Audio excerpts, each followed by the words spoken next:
Good morning and welcome to this webinar. My name is Rachel Barford and I am the Smart Curriculum Implementation Manager. My job is working with schools to make sure that you can use the analytics well and helping you overcome any issues that you might experience. We have Ingrid and Jenny in the team also who are available to support you. This user webinar is specifically aimed at new schools who've recently come on board with us to give you an idea of how you can use the analytics now that you have completed Snapshot.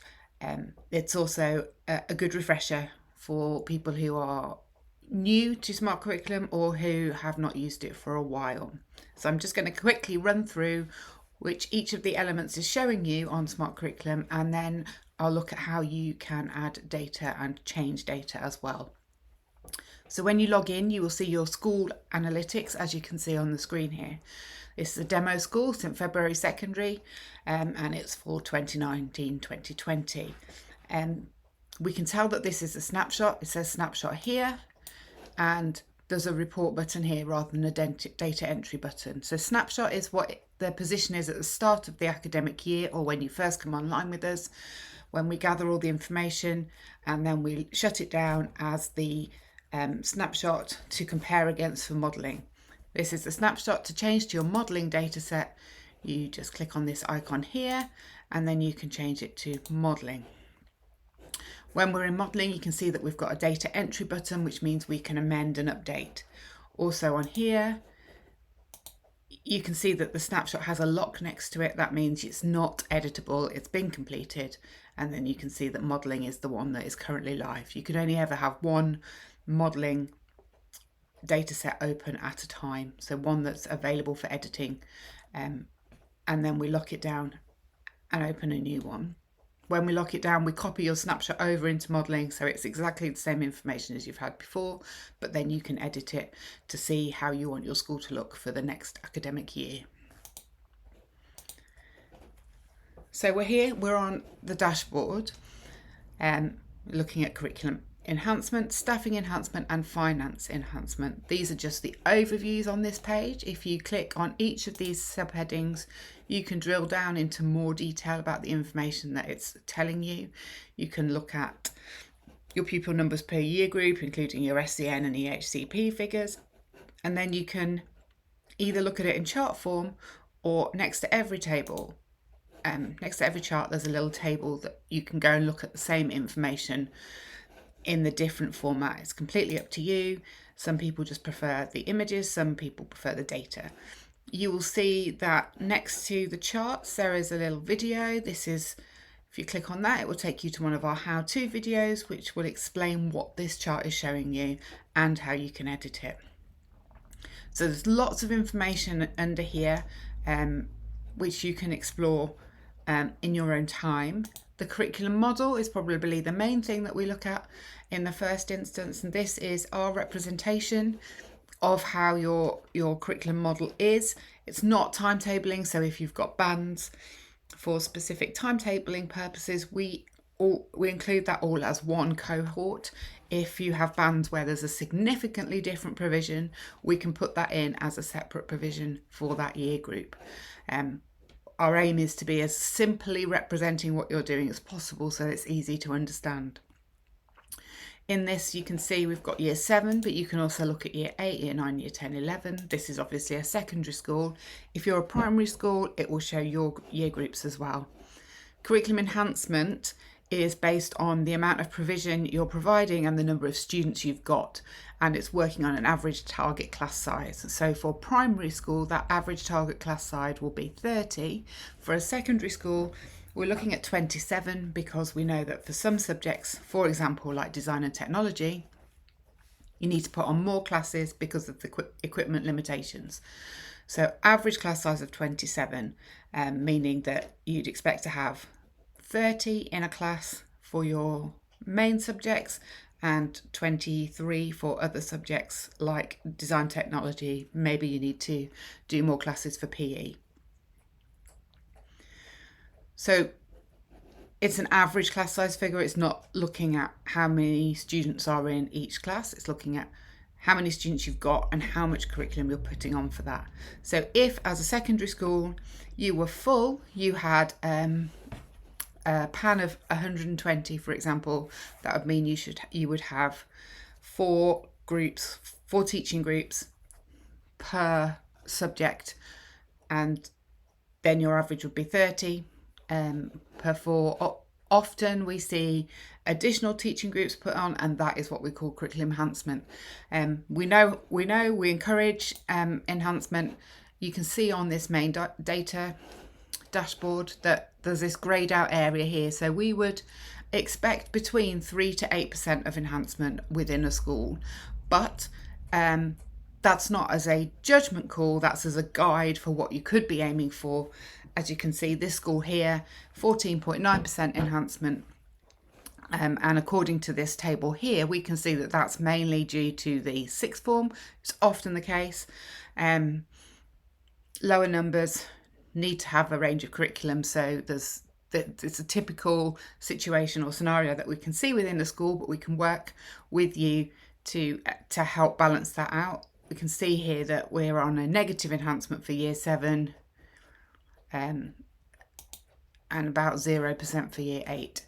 So this gives you the overview of the detail which is here in your curriculum model. So if we look at year 12 and 13, there's an average class size of 7.8, and that's why the curriculum enhancement is so high on that starting chart.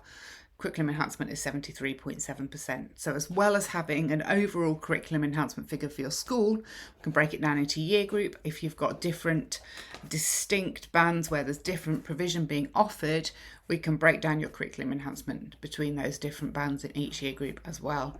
As you can see here, we can look at the average class size for option classes as well as for the main core provision. Then we move to staffing.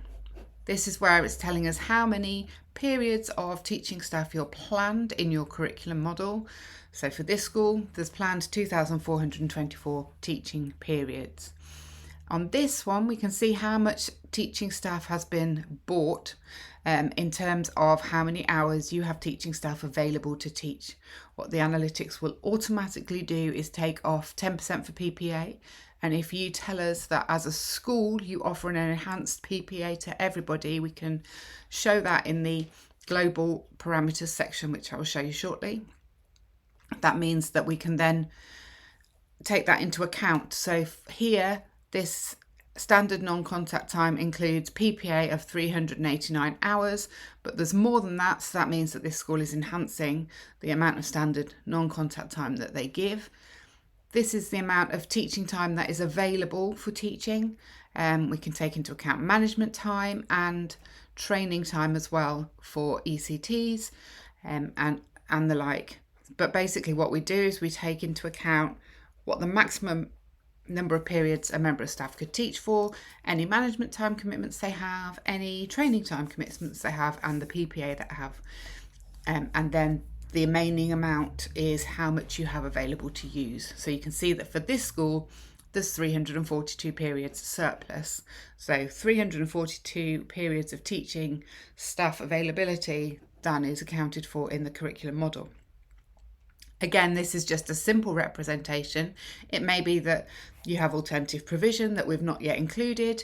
The figures are to give you an idea of what's going on, and so that you can then explain and we can have discussions and conversations about how you're using that other stuff. Is it just spare capacity or is it being used for something else? And if that's the case, then we can work out how we can represent it in here to give you an accurate status. If we click on the staffing tab, we've got this column again, so you can see here that there is training time of 32.5 hours, as well as the management time, the PPA non-contact time, and the teaching. When we get to here, we can see where those surpluses and deficits are. So this is the amount of hours that staff are available per subject or per subject group. And this is based on the primary subject that they teach. So if you have a teacher who's teaching for art and design, their availability will count against this. If they also teach on, for example, performing arts, When we click that and we include subsidiary subjects, we get a more overall picture of the subject areas. So for this, we can see that periods planned is in orange, periods bought is in blue.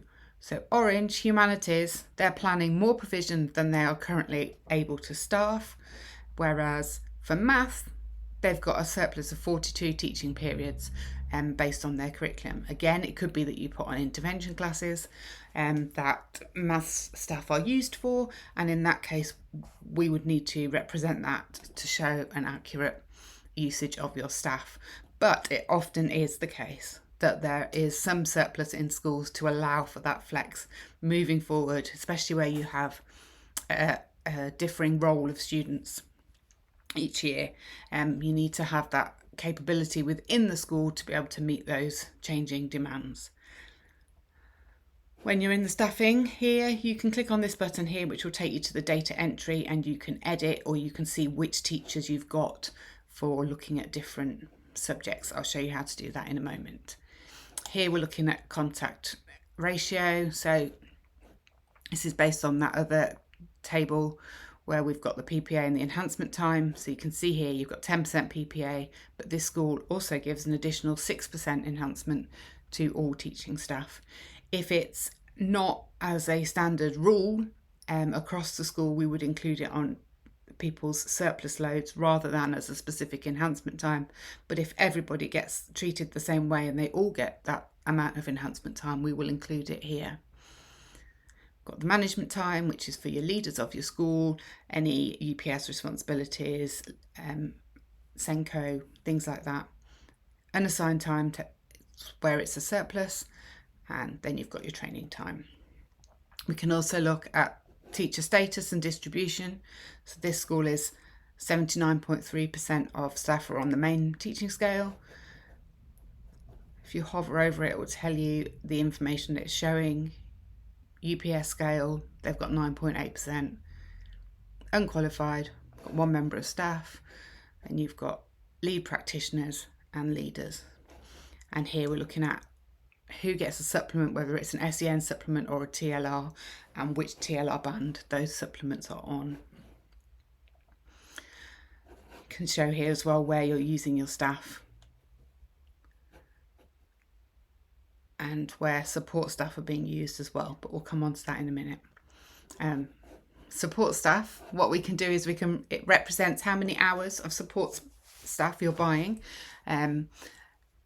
For the purpose of the analytics, we go with the definition of education support. That's somebody who is face-to-face in a classroom working with students to support the curriculum. So that's TAs and HLTAs.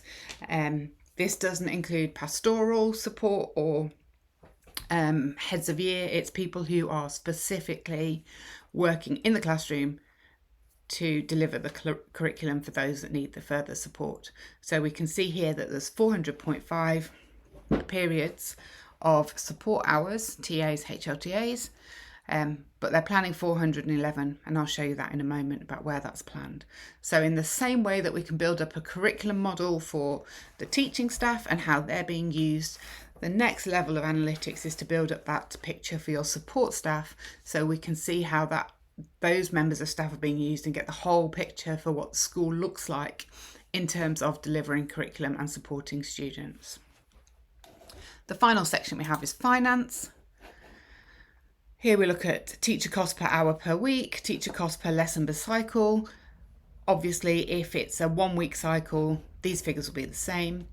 We've got the benchmarks. These are shortly due to be increased. So if when you're looking at it, the benchmark is slightly higher, that's because we have updated it based on the staff salary increases that happened in September. Again, it's an idea, a benchmark of what the average school would look like and how you as a school compare to that. And we've got that for teachers, for support costs, support staff, and for admin staff. And here we get an idea of the average cost per pupil in terms of teaching and support. How much of your budget you're spending on staffing, how much of your expenditure you're spending overall, if you've got a deficit or a balance, on your overall budgets, your income, how much is grant, how much is self-generated. So we can see here that teaching staff account for 56.6% of the total expenditure, and that staffing costs overall are 73% of your grant funding. We will comment on this in our report. We'll talk about how that fits in terms of average compared to schools of the same type and size as yours. So there is some detail applied to that. It's not just a one size fits all. We look at the type of school you are, the type of students, the type of area you're in, and take that into account. Staff spend here. So we're looking at the staff budget. We can see that this school is 0.1% overspent on their staffing budget in this current year. But what this looks at here is if this situation continues for the next 3 years, taking into account cost of living allowances and projecting forward, they would be 30% over budget by the end of year 3 if they keep their budgets the same and their staffing exactly the same. So this helps you to plan for the future over 3 years. And we've got the same information for support staff here and for admin staff. And we've got classroom costs here. So all of this information that's available for you to look at in the dashboard comes from the data that we enter. As I said before, when we're in the snapshot, we don't have the data entry button, we have a report button. So when you click here, you will be able to see the report that we've written based on the data that's been provided, any recommendations that we suggest. There's also a section of strategic questions that you can answer, or you could use for your governors to answer, and we can arrange logins for different levels of access if you want to share this with your board of governors, for example. So there's a number of questions there that to prompt your thinking, and that you can answer them here if you so wish. There'll be recommendations. They are just recommendations. It's part of a wider conversation about what are your aspirations for your school and how do you want to develop and move forward, because that's our job, is to look at that with you, to support you in doing and meeting those aspirations whilst ensuring that you can afford to do so. So again, for your report, you can look at the sections of curriculum, staffing or finance, and at the bottom you can print off the whole report or just that specific section. But because we want to go to data entry, we're going to switch to the modelling data set. So when I look into data entry, we can see that we have these different sections. So we can edit the data for curriculum, the data for staff, for finance information, and general application data tables. Here as well, you can see we've got a number of subject and management groups. So we will have set these subjects up based on what information we have pulled from your MIS and the information that you've provided in your curriculum model. So here we have got management groups set up. It's an idea. So for example, instead of the charts showing chemistry, biology, physics, science, triple science, science catch-up, we can see at a glance all of the science provision. If we click along, we've got all the different subjects here as well. And we can edit that on here, or we can edit that inside. I'll show you that. We've got the year groups and population. So again, the year groups, and if necessary, we can break that down into population A and population B when we move on to here. So there's that way of doing those informations, but we can also access that from inside the data hub. So if we click on curriculum data tables, so this is where the curriculum model has been represented for this data set. So you'll see I just clicked on this button here. This moves and shows you all the different places that you can navigate to look at the data entry. So we don't need to go back to that data entry hub each time. Once we're in, it's all available here down the side, and we can see whatever we need to see. You won't have as many options to view things here as I have, because you only have access to your school, whereas I have access to all of the schools plus the system information. So don't worry if yours doesn't look exactly like this, but you will have a similar setup on your left here. So in order to represent your curriculum, we break it down. We've got per year group, It's a drop down box. We've got whether it's a core subject or an option subject, or whether it's a selection, and I'll talk about that in a second. And then we've got the school programme. So this again is a click from the list that we've already provided, that subjects and management list that I just showed you. So you can't just type anything, you have to choose the subject that you've already said your school does. This is how many groups there are for that subject, and it's 2 periods for 7 groups for art and design in year 7. If you need to add subjects, you can come here, and this is another way of looking at that subject management groups. You can see here we've got all of the management groups and all of the subjects here, so you can just click add. Again, it's a drop down list. This is the DFE list of approved subjects for schools, which we update regularly. If there's not one that roughly matches, then you can use the other categories.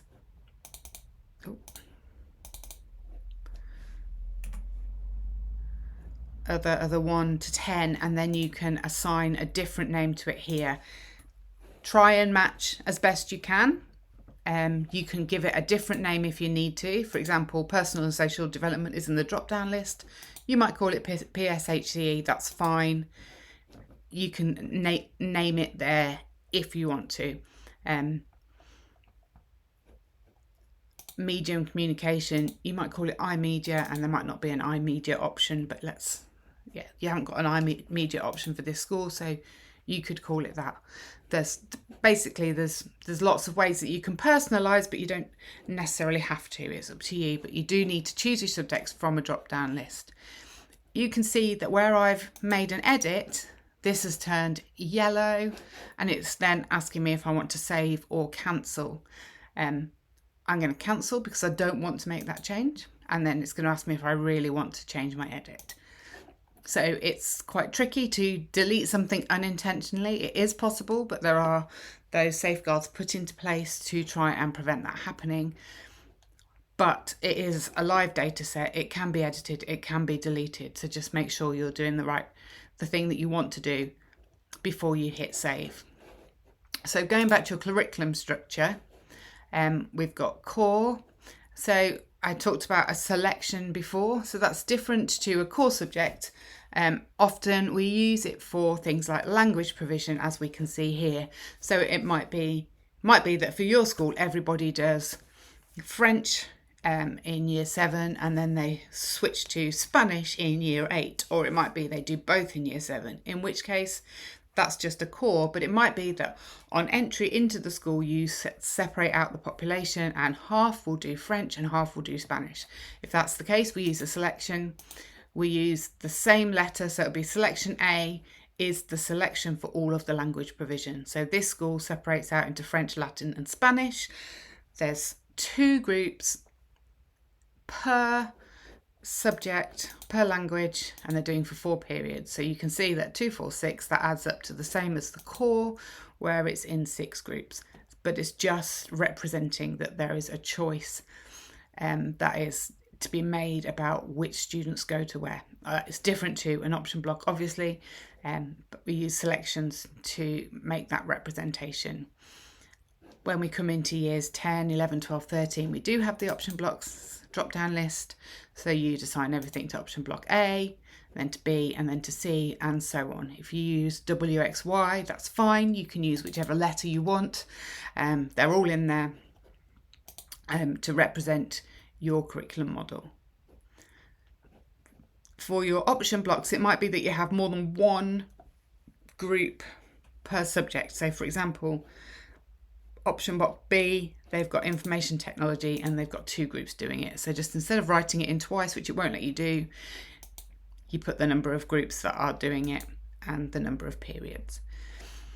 And that then forms that representation on the opening dashboard about your enhancement, and on the curriculum dashboard about your curriculum model. So you can enter things on here if you're wanting to check that you've got the right number of periods. For example, for your core provision for year 7, you just highlight that. It's going to tell you you've got 50, so you know you've got it right in terms of your timetable, because this is a 50 period timetable. So lots of different ways that you can personalise it for your curriculum, but as simply as possible, it's drop down lists and choose your subjects and then just put in the number of groups and the number of periods.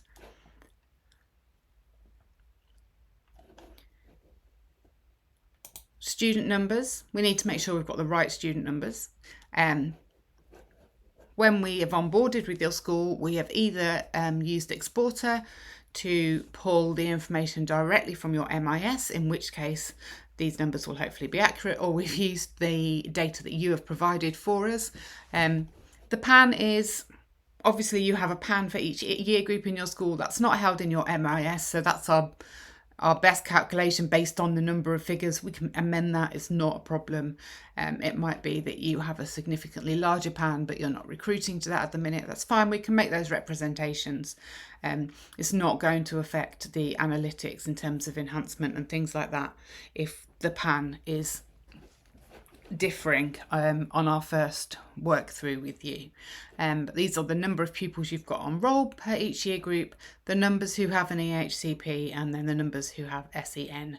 Again, depending on your MIS system, that should pull through nice and simply. For some MISs, it's more complicated, and we just have to have a conversation with you to understand what it is representing. So that's how you can update your student numbers. I talked before about the support staff and how you can use those. You can use those in here by representing under support provision and support structure.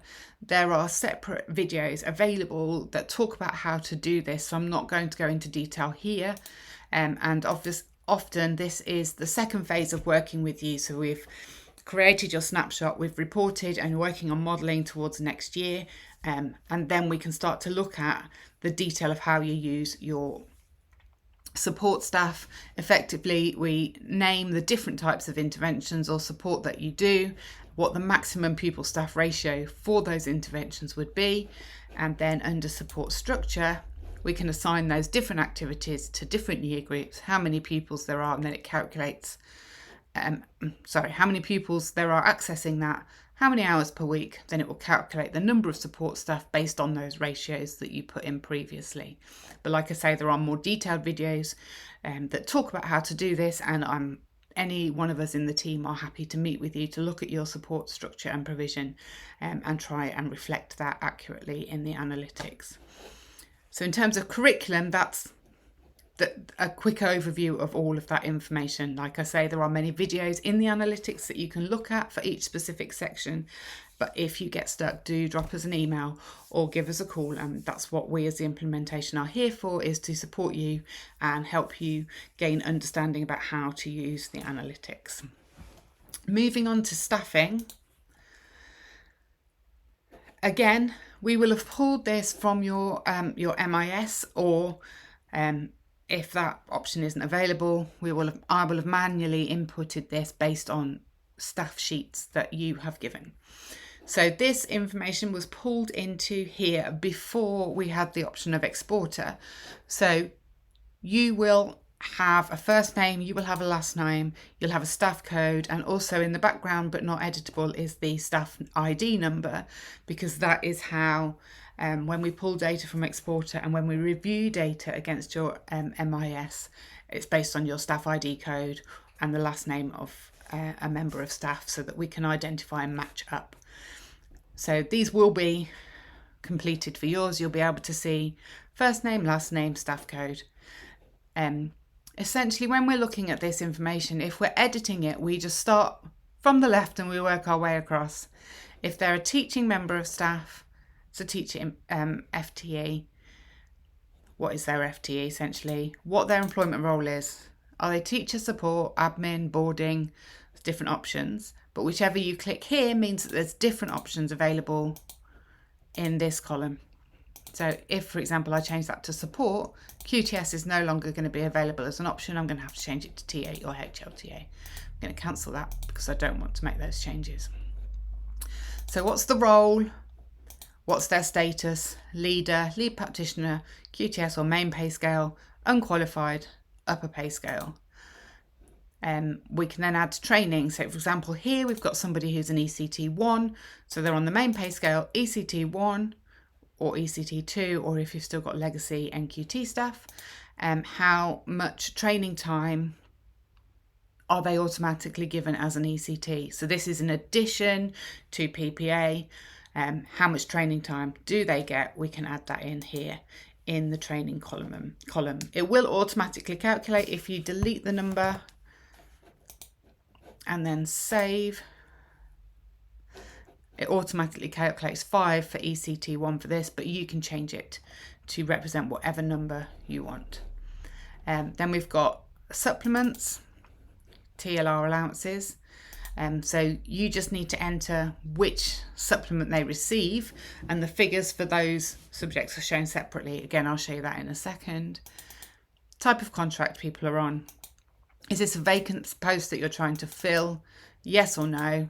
For most it's no, but for example, this member of staff, it's a vacancy post. They've announced they're leaving or they have left, but we've kept the details in because we know this member of staff needs replacing. You can pull off a vacancy list of all your staff so that you can know which positions you need to recruit to. There's lots of different bits of functionality with regards to that. Moving on, we will come back to support admin hours when we look at those members of staff. So it's pulled through the FTE based on the teacher FTE. What's their role? This is just free text. Notes, that's free text. Non-contact time.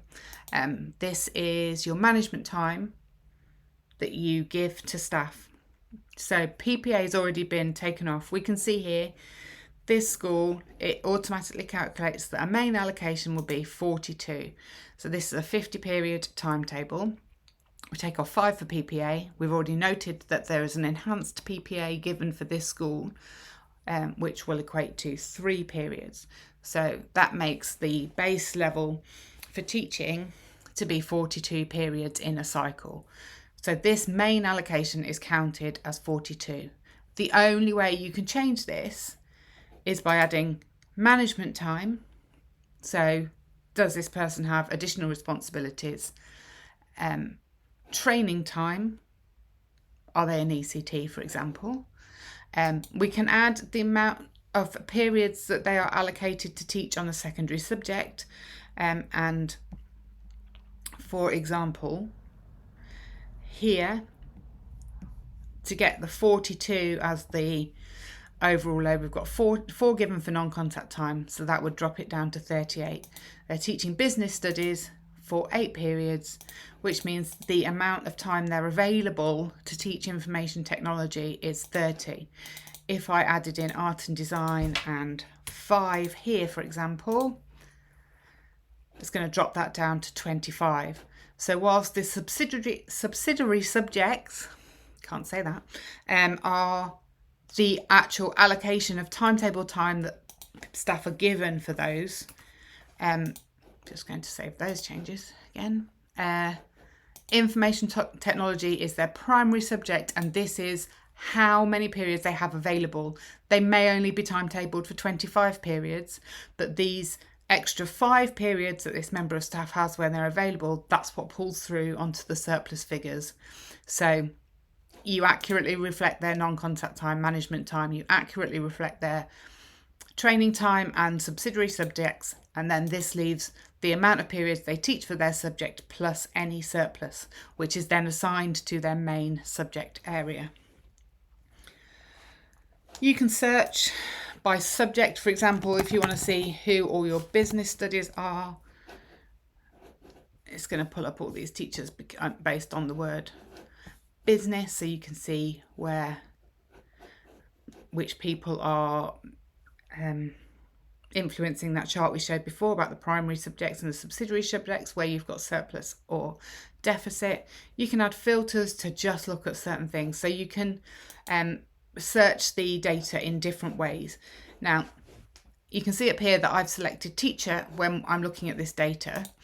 You can also select support staff, for example. So when we're looking at support staff, we don't enter anything into the FTE for teachers because they're not teaching staff. Employment role is support. We move over to TA, HLTA apprentice. Are they on any training? It's not actually an option for this.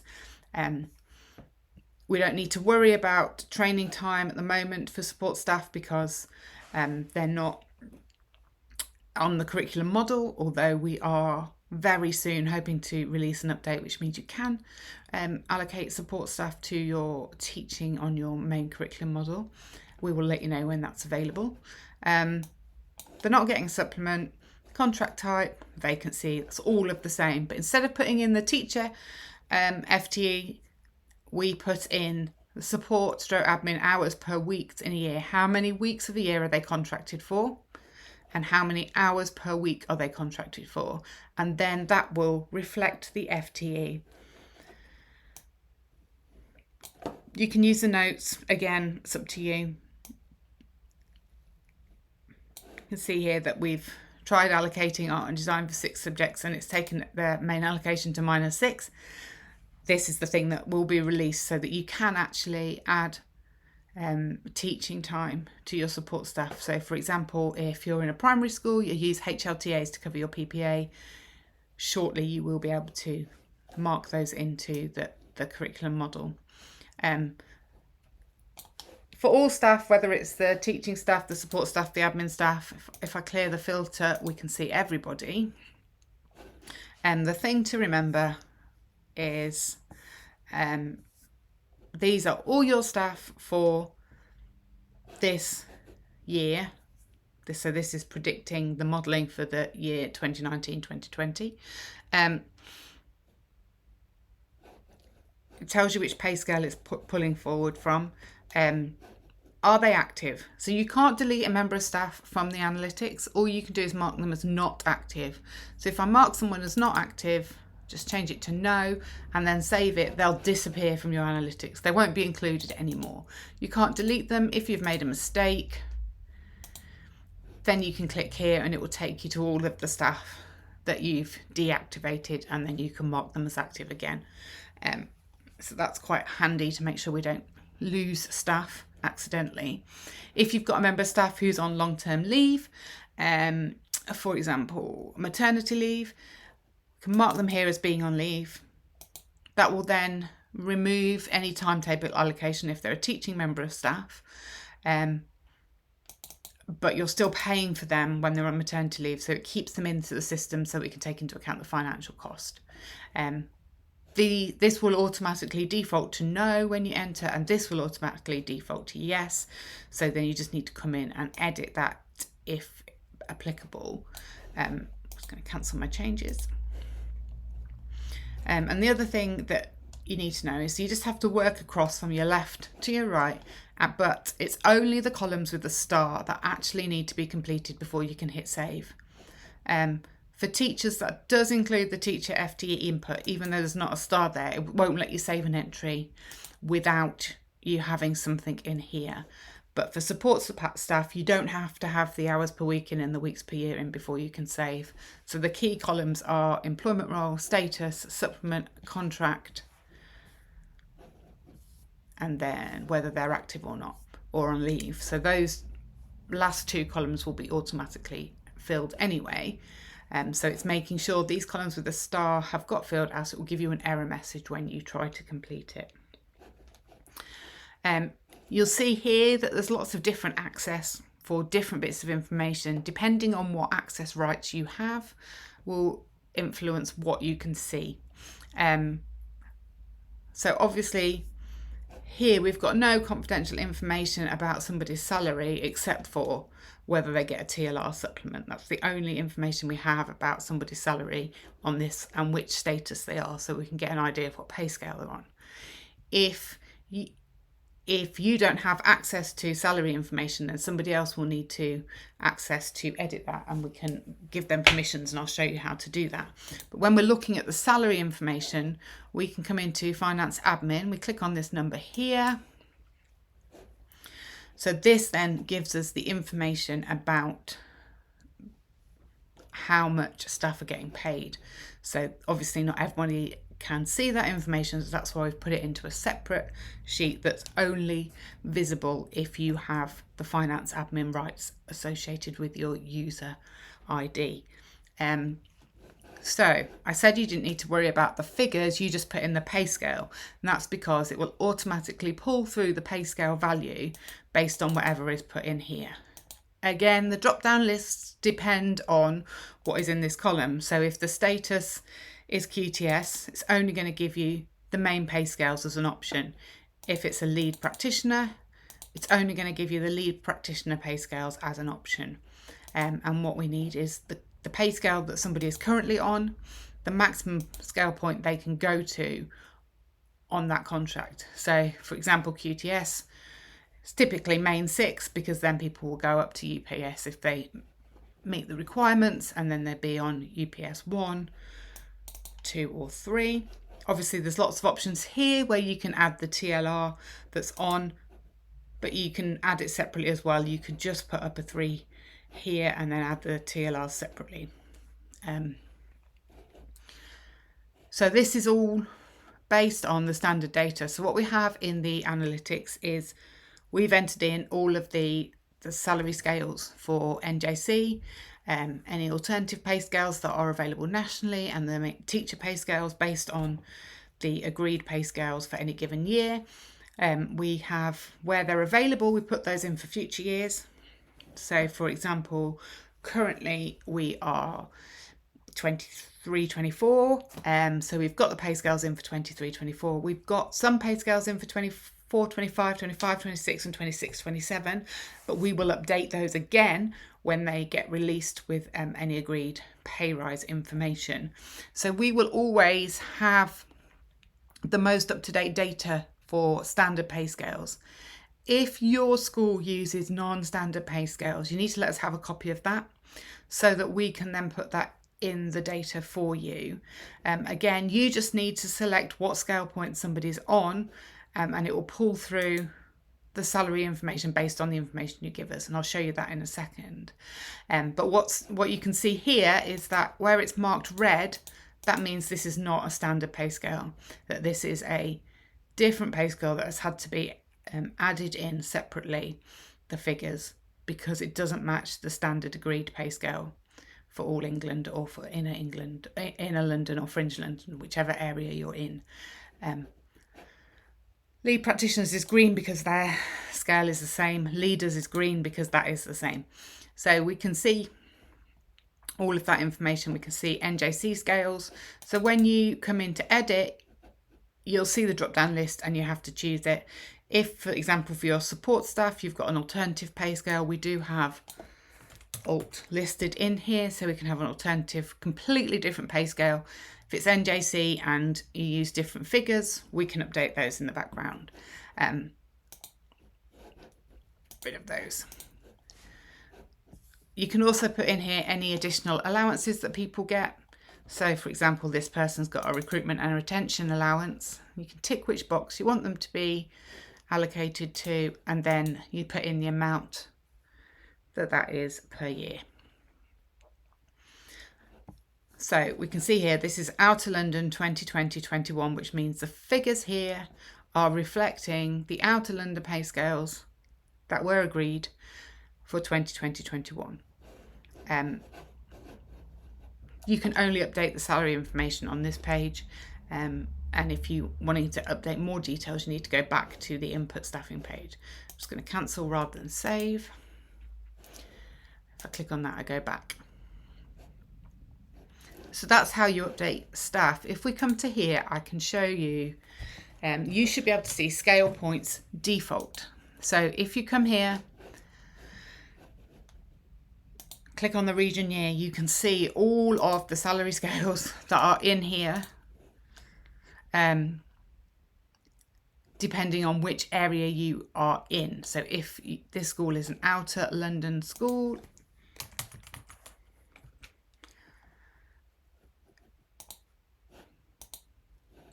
let me just, you can look and see, and if you go, oh, they're not the numbers that we're using, let me know and I will enter them into a scale point here so that I can create a specific pay scale for you for those figures. But you can check out what scale points we're using and what information we've got in here And we've got the future years in because that's what's used to do those projection of your budget against your costs over the next 3 years. Again, we've got the same information for supplements. These are the supplement allowances that we've got in England 23-24, but we can filter it out by inner London, different years and everything. So this is information we update. So then you just update, for example, whether somebody's on main 1 or main 6, and then it will pull through from this information. The final thing, final section to look at is global parameters. So here in global parameters, move this away. We've got drop-down categories. So we've got timetable information. How many weeks is your timetable cycle? This school is 2. Number of periods in a cycle, 50 for 60 minutes. And this is where we can add in that across the board, all teachers get an additional 3 periods above the standard 10% PPA. So I've talked about that at various points through this webinar. This is where we put that information in so that it can have the impact on all of those charts. We will do that for you when we set up your school. So you should only need to come in and change this if it's something that you are updating, if you're doing a shift, changing your timetable or changing your additional non-contact time. So each year we need an updated indicative income and expenditure for the year. This is based on the common framework for reporting, but we've tried to represent all the different ways that schools can use to report by the numbers here and the numbers here. So this is the indicative budget for the year as approved by your Board of Governors. And then the total income here. And we've got the same for expenditure. Total expenditure here. The important things to make sure are really accurate when you're doing this are the different amounts spent on the different staff. If you have got a figure for cleaning and caretaking, which includes water and sewage, that's fine if you put those together in one box. That's not a problem, because we can still see that it's used for the maintenance of the building, for example. But as accurately as possible, represent which part your income and your expenditure relate to. Like I say, it's really important we have the different budgets accurately separated out for the different types of staff. And in terms of income, what's really important is we have your main figure plus your post-16, any SEN funding, pupil premium funding, and further down we'll see nursery funding. It's important that that's all separated out so we can see how much your income is for each area and then how you're spending it. There's a lot of work being done at the moment about SEN funding and schools needing to demonstrate how they're spending that. So it's important that we have this separated out, for example. The other sections here, class size modelling, as I said before, we use 27 for Key Stage 3 and 4. We use 17 as a default for sixth form, Key Stage 5, primary school, and Key Stage 1, Key Stage 2 and reception is all defaulted to a target class size of 30. So that's what your ideal is. If you are working to a different default, we can edit that in here and put what your default number is. Here for nursery, we're trying to represent what the different ratios required are. So for nursery year 0, that's under 3s, it's a default of 3, 3 plus is 4, and approaching foundation is default of 13. I think I've got those ages right, but essentially if you've got a nursery school, you'll know the different ratios and that's the defaults we're working to, but you can change the defaults in here if you need to.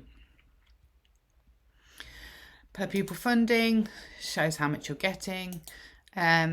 Staffing, so the FTE for support and admin staff is based on how many hours per week they work and how many weeks per year they work. But here we need to put in what full-time would be in terms of hours per week. So often this will be 37 or 35 for admin staff, but it might be 32.5 for support staff who are in the classroom. We just need to have that in here for the base number of hours. If somebody was full-time, how many hours would they be working a week if they were an education support member of staff or an admin member of staff? And then that will influence the calculation that we talked about before of the hours per week and the weeks per year in terms of what the FTE comes out as.